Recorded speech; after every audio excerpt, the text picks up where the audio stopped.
Madam President, Senator from Oklahoma. ask unanimous consent that the quorum call in progress be officiated. Without objection. Thank you, and I ask unanimous consent that I be recognized in morning business for such time as I shall consume. Without objection.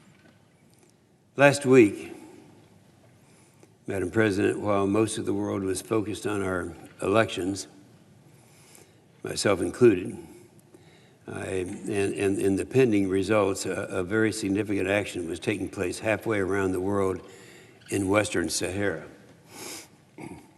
Simply put, Morocco chose that time, likely purposely chose that time when everyone was occupied doing other things, to threaten to push back on protests by Western Saharans on their own land. There they are. These are the protesters. These are people that own the land, have been there for generations, and are protesting the problems that they have with Morocco trying to eject them from their land. It seems simple, but you have to remember how we got here. And while the status of the Sáharawi people is still in question, and what we need to do to create a lasting solution.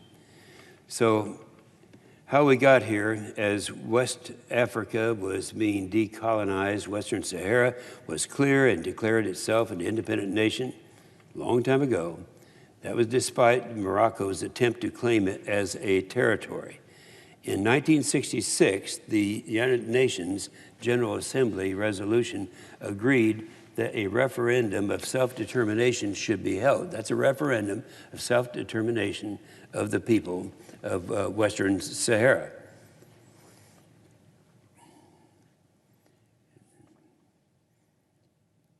And everyone agreed that and planned to hold that on 1975.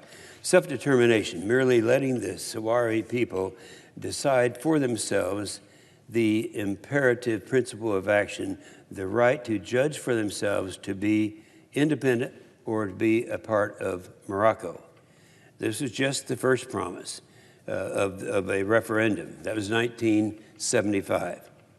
To date, none have been kept, and International Court of Justice opinion from 1975 also agreed that Morocco did not have sovereignty over the land and that a referendum of self-determination should be held. Everyone agreed. And that was the second promise. Morocco maintained its unlawful claim to their land, and after decolonization, attempted to annex the territory with force. That was actually in 1975. Western Sahara, officially called the Sáharawi Arab Democratic Republic, through the Polisario, defended their rights to land. Now we're talking about this area right here. The Morocco is up to the north in the Western Sahara, the independent Western Sahara land that Morocco is trying to claim as their own is to the south of that. And so they called for after a decade of violence from Morocco, the United Nations finally came in 1991, and both sides agreed to a ceasefire and a path forward. Everyone agreed. It was called the settlement plan. It solidified that Morocco and Western Sahara agreed to hold a referendum and create a United Nations mission for the referendum in Western Sahara. That was called MINURSO. For those keeping track, that was the third promise. And it's worth noting that the United Nations regularly reaffirms the 1991 commitment to a referendum for self-determination.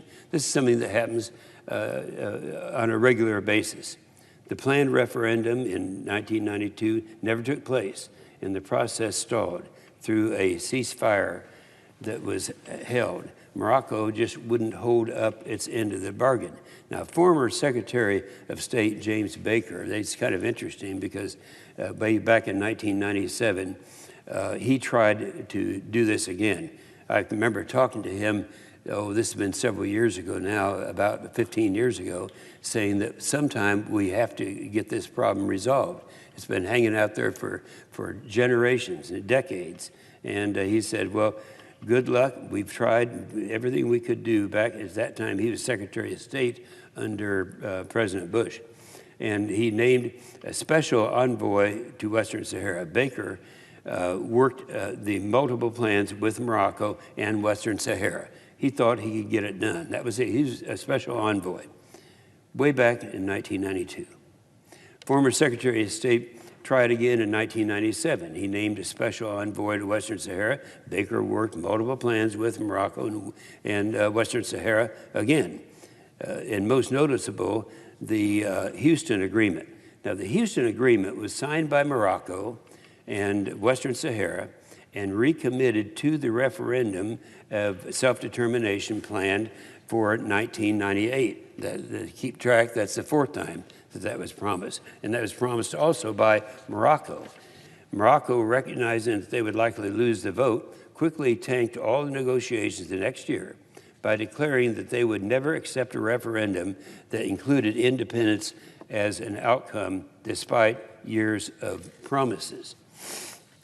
It's been called a frozen conflict where no outcome exists, yet there is no perceived active conflict. It makes it easy for the rest of the world to forget about it. But to call this a frozen conflict makes it seem harmless when in reality, it's anything but that.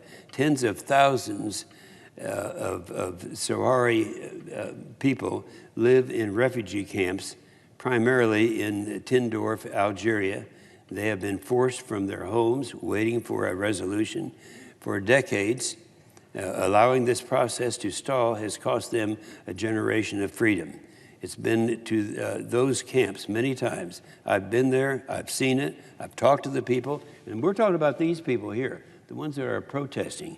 That's where we have been and talked to the individuals, and they don't give up. They continue generation after generation with the hope that they would get their land back.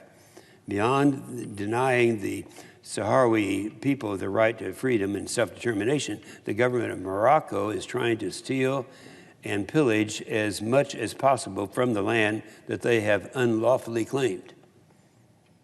They are stealing their natural resources, unlawfully mining and selling valuable critical minerals, specifically phosphate. They are illegally fishing in the Western Sahara's waters. And what does Morocco do with these riches? They pay millions of dollars each year to lobbyists in Washington. Their goal to convince the world that they are innocent and demonize the Sahrawi people. Now, Moroccans believe that they can wait out the rest of the world. They want us to forget about the human rights of these people in this picture who are peacefully protesting today, right now, as we're speaking on the floor. They know a frozen conflict benefits them and hurts the cause of independence. They know that they can push the boundaries of what is acceptable. And that's how we got to this point. And that's why we're here at this point now, where just a few weeks ago, while the people of Western Sahara were peacefully protesting in Gujarat, that's the region. The Gujarat region is down there. It's not even close to Morocco. It's down to the south end of Western Sahara, and it actually comes into Mauritania from down there. So that's the area that has the red square around it, and that's what we are talking about. That's where they are now. That's where these people are right now. But Morocco has repeatedly attempted to use a road in this region for transport the goods in violation of the UN ceasefire agreement. Let's keep in mind, it's the United Nations ceasefire agreement. They're the ones who are supposed to be promoting not just protecting a ceasefire on both sides, but promoting a referendum. It was this illegal use of the territory that Western Saharans were peacefully protesting. Rather than recognizing their rights to protest, Morocco has once again raised a call to arms and is threatening to crush these legitimate protesters. In fact, I heard just the other day, 3 days ago, that they have some 200 trucks coming down from Morocco down to Gujarat, that area down there where the peaceful protests are taking place. And rather than recognize the right to protest, Morocco has once again raised a call to arms and is threatening to crush these protests that are going on. King Mohammed of Morocco has just said this past weekend, and this is a quote, he says, "Morocco will not waver in its position." That's in spite of what all the agreements that have taken place, including the United Nations. We're also hearing concern reports that he's sending military forces to the region as well as in a clear escalation. And this isn't a new problem. Morocco's been trying to illegally use the Gujarat issue for a long period of time. That's the bridge that goes across from Western Sahara to Mauritania. And so the problem has been there for a long period of time, and it's a concern for a couple of reasons. First, it's simple. Morocco is escalating this situation again to claim more and more land, resources, and rights that they have no law behind them to claim. And they know it. They're fully aware of this. In 2017, the United States was encouraging the United Nations to send a technical team to Gujarat. Western Sahara welcomed this. Morocco blocked it because they didn't want to be exposed. The second is that no one around the world is raising the cause for alarm. Where is the United Nations now? They're charged with enforcing the 1991 ceasefire agreement, yet they are nowhere to be found. And they have been very silent, tolerating Morocco's abuse for years and Morocco's violations of the UN orders. And that's why the time is now to move from this frozen conflict and force Morocco to live up to their agreement for nearly 30 years and hold a referendum. Not in a year and not in 3 years. They're always talking about what they're going to do out in the future. But now is the time that we can do that. We need to take steps to hold the referendum for self-determination now. Morocco is escalating, and left unchecked, they are going to keep their escalation going. The result would be inevitable. We would risk to turning back the times of open conflict.